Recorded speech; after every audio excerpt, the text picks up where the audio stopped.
Hi everybody and welcome back to the Reelwind. And if you're new here, welcome. This month, February, I am taking a little bit of a different twist on how I am reviewing these movies. Instead of giving kind of my overview on it and kind of talking about the movie overall, instead of doing the normal stuff, instead of doing that, I am actually taking the movies, kind of attaching a specific style of love to them. Then I am telling you about that love, what that love kind of is categorized as, then going in a little bit about the movie, and then telling you why I picked that specific love for this specific movie. So without further ado, let's get into it. So in the last one, and if you did see that, I said that the movie was going to be If I Stay. The type of love is philasha, is self-love. And that's something that a lot of us kind of ignore, forget about, or what have you. So this one is very important to me. I try to practice self-love. I think it's important for everybody to practice self-love. So we're kind of gonna see how this movie, If I Stay, portrays that kind of self-love. Before we can love anyone else, we kind of have to love ourselves, and that's hard. Loving ourselves is a process, and it's not an easy one at all. Everyone is different and goes through different things. So for some people, this might be something that's really easy for them, and for other people, it's just something that's really hard and that they struggle with. So it's definitely something that takes time and something we have to be patient with, regardless if it's easy or difficult for us. So loving yourself is not something that can be done within a few days. You have to include the flaws as well as all the good things about you, and that can be hard. So sometimes it takes a long time to figure out how to do that. You have to learn to accept them, and in the grand scheme of things, really accept yourself. So don't think that you are the only one who has flaws, because we all have them. I definitely know I do. And if somebody says that they don't, I think they might be lying. So some have more flaws than others, especially when you think of the grand scheme of things. So those flaws can be fixed if we are willing to fix them. But at the same time, we have to accept them first, because we can't tackle the problem until we acknowledge the problem, you know? We kind of have to accept that it's part of us before we can, get on the right track to fixing them, initially really fixing ourselves. So they're a part of you and what makes you who you are, and that is okay. We all make mistakes, we all have flaws. It's just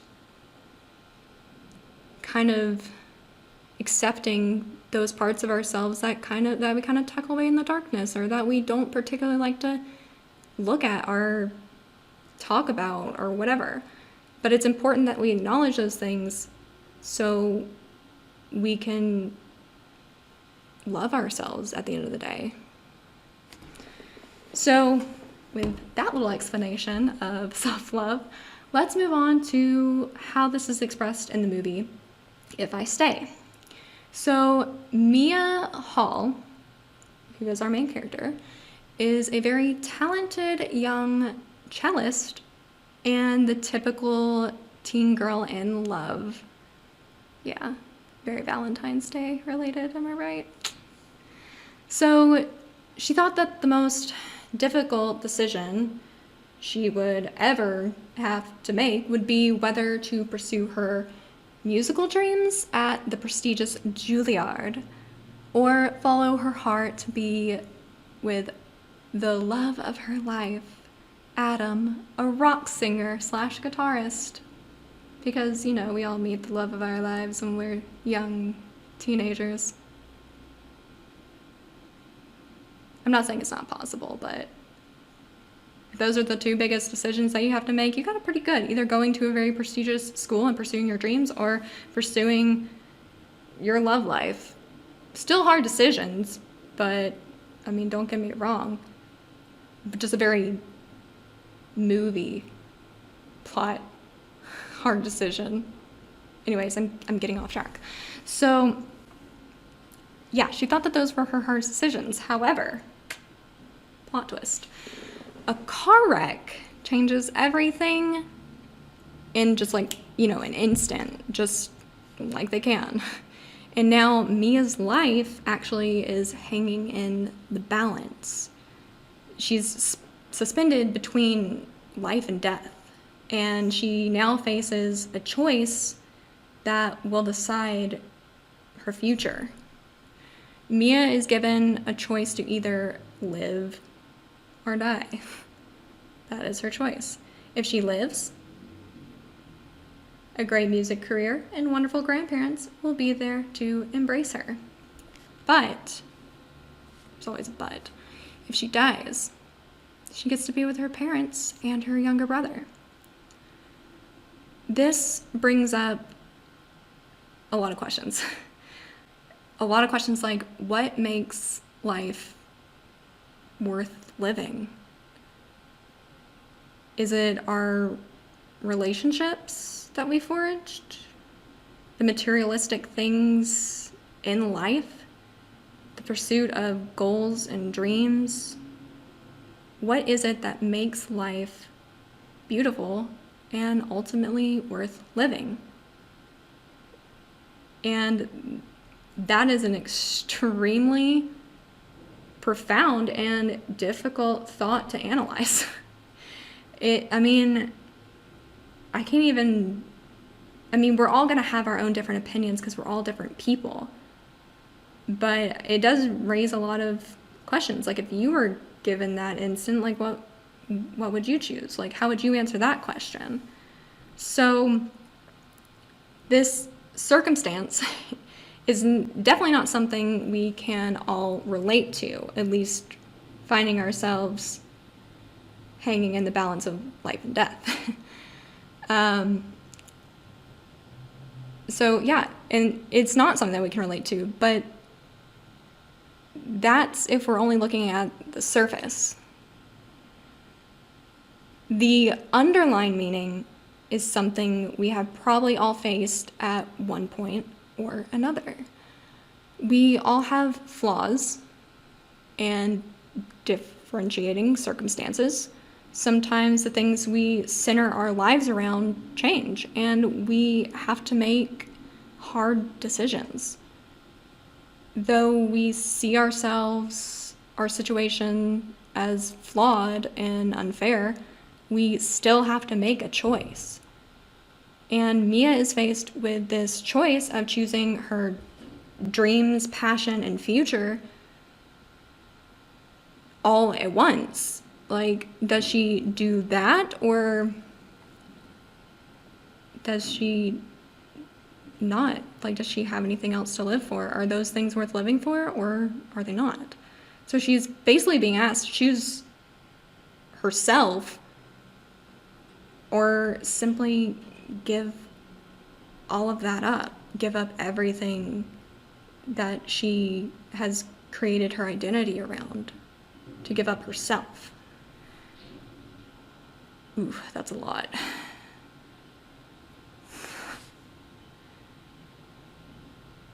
I mean, I know I knocked her decisions in the beginning, but I'd rather have those kind of hard decisions than this kind of a hard decision, because that's a lot. So, again, she's basically being asked to choose herself or to give up on herself. Her situation is hard. I mean, don't get me wrong, obviously. But she hasn't truly lost everything like she thinks she has, you know? She still has people who love her and long to see her succeed at her life goals and dreams. But before that can happen, she has to first choose herself. She must choose to live for not just the others, but ultimately for her own self. If I Stay is a film with a message that kind of reminds us to not dwell on our grievances and hardships, but rather to look for the small, beautiful things, just the small beauties in life with contentment and joy. Or at least that's what I get out of it.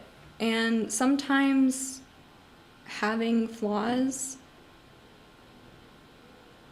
I mean, it's not always a bad thing. It's what makes us us. It's what brought us to where we are in our life's journey. And even though it might not be things that we chose for ourselves or things that resulted in something that we specifically did, it's still part of our story and who we are. And yeah, like I said, it can be really hard to accept those things. And just because you accept it doesn't mean that you have to like live with it. You know what I mean? Like, if you want something better for yourself, then go for it. But it's okay to say, this is where I'm at right now. This is who I am right now. But I'm going to change it. Or saying, like, I am not this person, but this did happen. And it is part of who I am, but I don't identify with that. Because that's not who I am anymore. I mean, I think when, like I said, when we can acknowledge those things, it's the first step in really learning how to love ourselves fully and to forgive ourselves as well. And forgiving ourselves is part of loving ourselves. We have to be able to forgive ourselves just like we can forgive anybody else. And we have to also remember that we might have all these dreams and passions and all these future goals and stuff, but ultimately they need to be things that we're doing for us. Because if we're not, then we're not living for ourselves. And you gotta think like, okay, is doing that gonna make me happy, or am I just doing it because I feel like I have to? Or is taking that job gonna make me happy, or is it gonna make my family happy? And it's a whole balancing act sometimes with that kind of thing too. But in the end, we need to sometimes choose ourselves over other people, because at the end of the day, we're going to be the ones dealing with that choice. So it's like, why do something that you know you're not going to like, or that you just absolutely dread, for someone else's happiness when it's your happiness that also matters? So I guess I kind of say all that to say, like, you know, this self-love is very important, and it's okay to struggle, and it's okay to forgive yourself, and it's okay to not be okay. And I mean, it's just all part of the process of being human, and that's perfectly fine. I mean, it's just part of life. And I think that's the ultimate thing, because she was being asked to choose between this life and death. But it's like all those broken pieces that are part of life that we do have to kind of wrap our heads around and deal with is like,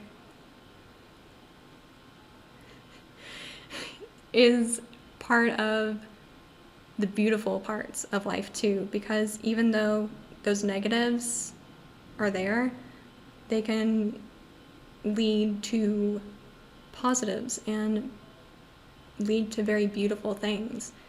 And when we're able to accept that and realize that, I think that's when our path of self-love and that kind of journey of self-discovery and self-preservation and uplifting can really start taking root. I hope that all makes sense. I know I kind of went on a tangent, sorry. But yeah, that is my little analysis of the self-love being accompanied with the movie If I Stay, which, like I said, is a very good movie. Like, I do recommend it. If you haven't seen it, definitely go watch it. It's not for everybody, but it does have a different kind of aspect than most movies do, especially ones that deal with love, because you get different viewpoints. Because, I mean, she was in a car accident. She's literally in a coma, so she gets to view what everybody else is doing, kind of like have this outer body experience life journey thing. So yeah, just go watch it. It's great. I hope you liked this video, and I hope that I made sense. If you did like it, you can leave a like down below by clicking the thumbs up button. If you would like to see more content and videos like this, or things probably better than this, or more up your alley, you can click on our link below to our Facebook page, which is #ActiveAdult. And if you are subscribed, you'll get notifications every time we upload. And if you're not, hit the subscribe button. I mean, what do you gotta lose? You'll literally just get notified every time we upload a new video, and you never know. You might find something that you really like. Please feel free to leave a comment also below. I will read them. I do my best to. Next time, I will be doing Midnight Sun. Ooh, that's a good movie too. And the love type will be Eros, ooh, which is romantic love. Spicy. So yeah, I guess until next time, I'll see you next time. Bye.